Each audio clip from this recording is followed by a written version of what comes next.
A few years ago, I was sitting in my office, and on my right-hand side, I had my friend, that leader, captain of the hockey team, never say no kind of guy. He's the vice president external, Connor Brown. And on my left, I had Ben Cannon. Ben Cannon is a stand-up comedian, and the position that he assumed was vice president student life. Now, my role was vice president operations and finance, and together we were 3 of the 5 executives for the University of Calgary's student union. Together we ran an $18 million organization, and were responsible for the fees and the activities of 25,000 students. And we were having a meeting, we were talking about whatever it is that student leaders talk about when we got a knock on the door.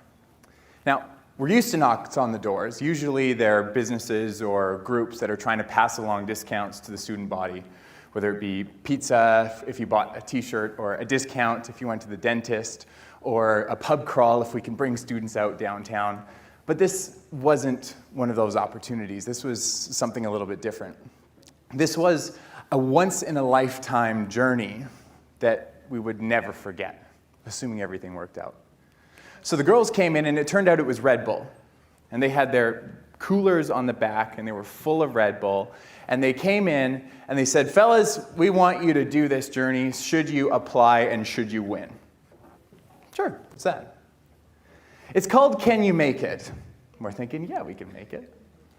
The journey was from London to Berlin. We had 7 days to do it. We would compete against 100 teams from 40 countries. All were teams of 3. Okay, sure. What's the catch?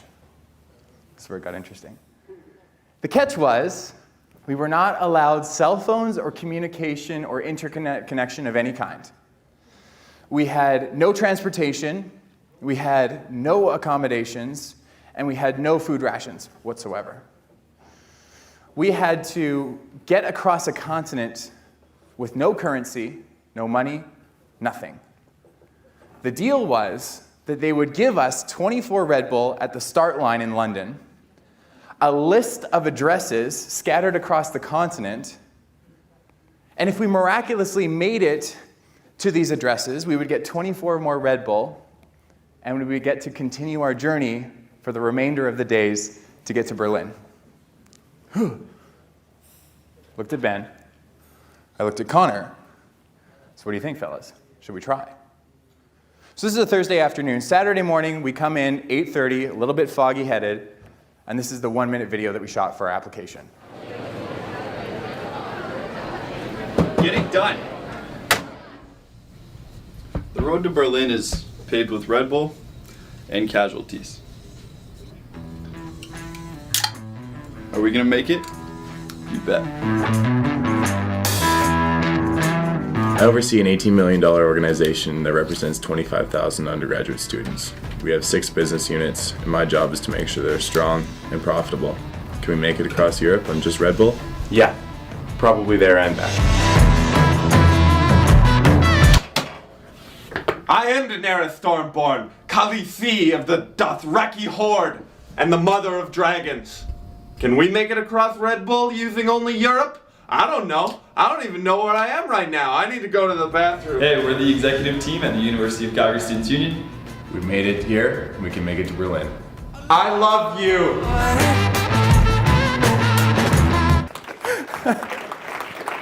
Oh man. We got the call, and a month later, we're sitting on the River Thames with Tower Bridge right beside us. We had the beautiful Red Bull arch that was there, and our team was ready to go. See, here's the thing. We weren't best friends by any means. We were colleagues. We were vice presidents. We were elected to our positions. We didn't really know each other all that well before, but we had a common goal. That goal was to make it to Berlin in 7 days and win the journey. So we're all ready to go. The gun goes off. What's our first thought? Which way is France? We had no idea. We were not ready for this. We were going to get it to Berlin, no problem, no problem. But we didn't even know how to get out of London. See, here's the thing. Getting out of London is kind of like hitchhiking from here to Toronto. Nobody's going there. Nobody's going from downtown London to France, and we didn't consider that. But we scrambled. We scrambled to the point that it got pretty tricky. We had burned 4 hours in downtown London. We were climbing over each other. We were cutting each other off. We were trying to talk to police officers, to civilians, to people downtown, until we realized that we were just burning time. Someone came up with the brilliant idea that we got to head to a gas station because maybe somebody's going to be driving somewhere from a gas station. And a couple hours later, we made it to the outskirts of London. That's where we got picked up by Scout. Or at least we thought his name was Scout. It turns out he was a Boy Scout. And his dad, Rick, they took us to Dover, to the cliffs of Dover, where the ferry was, but not without stopping at the Boy Scouts meeting so that we could tell them about our journey and make sure they had a lesson about warriors and adventurers. We got to Dover, and it was 10:30. The last ferry to France left at 10:20. It was 10 degrees Celsius and raining that night. We slept outside on the sidewalk with nothing.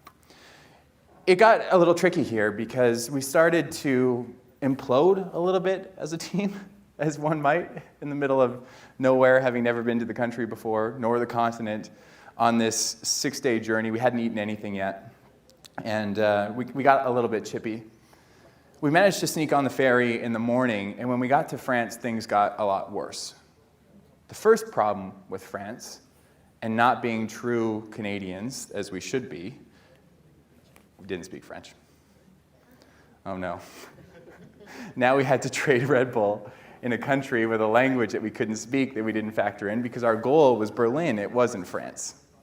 We were thinking way down the road, as we do with our organizations, their 5 and our 10-year plans, and we didn't necessarily think about the little steps along the way. So there was a bit of a fight that ensued, not like a physical fight, but we got to be a little bit, we clashed. There may have been some tears, they may have been mine, and things were going downhill. Until we saw the Swedes. The Swedes.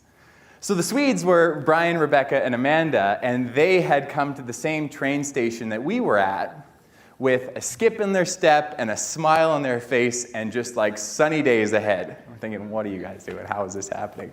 I got tear stains on my face, and this is not the same race that we're battling in. Here's what they said. They said, you guys are looking at this whole thing wrong. She said, you guys have built a team, yes, you're aligned in your common goal, but you haven't built a community. Let's unpack that a little bit. See, a team is a group of people that come together to achieve a common goal. Ben, Connor, and I equally wanted to get to Berlin. We had thousands of people at home watching us. We had our parents that we wanted to make proud. We had our girlfriends. Well, who knew what was going to be on the line when we came home? But we didn't treat each other with the value and the fellowship that a community has. See, that's what the Swedes did. And when they told us about this shift from creating a team to creating a community, we took ourselves aside and we spent an hour just to slow things down a little bit. We wanted to understand from our team members what it was that each of us could bring to the table. You saw Ben in his underwear. He's hilarious. He's the people's guy, and when we wanted to get some food, he was now our guy to trade Red Bull for food. It even got to the point where he traded 3 Red Bull for a 4-course meal for all of us with a vodka. Bonus. It only took a little sip when you haven't eaten for a few days, that's for sure. See, Connor, he was really good at making these sort of longer-term relationships and building trust, okay? So he was responsible for accommodations. We slept a night in a hotel, we had a sleeper car on the train, and things got a lot better. Myself, I was able to do some quick, call it manipulation, maybe trading and bartering, but I really got us on the trains. In fact, in the first 2 days, we traveled 200 kilometers. In the next 4, because we made it to Berlin a day early, we traveled 3,212 kilometers with no money. And this happened because we weren't just a team anymore. We were something so much greater than a team. We ended up collecting 126 cans of Red Bull. We used 13 modes of transportation. We traveled to 6 countries and traveled 3,412 kilometers in 6 days, not 7. And we made it. We had an incredible story to tell, all because we made a shift. And that shift was to give each other time and space, to make sure that we belonged and that we were part of something than just a team. See, we talk a lot about psychological safety and trust and belonging now, and what I've come to realize is that belonging is being somewhere you want to be and they want you. When we realized the value that we brought to the team, we fit in, we belonged more. But when we're building teams and we just look at skills and requirements and education, that's when people at times just fit in. We force a square peg into a round hole, and we wonder why we've got these cultural conversations and issues that are coming up. See, I don't think we should be building teams anymore. I think we should be building communities where we're rooted in fellowship, where we trust each other and belong. And that's what I want to talk about today, is building communities.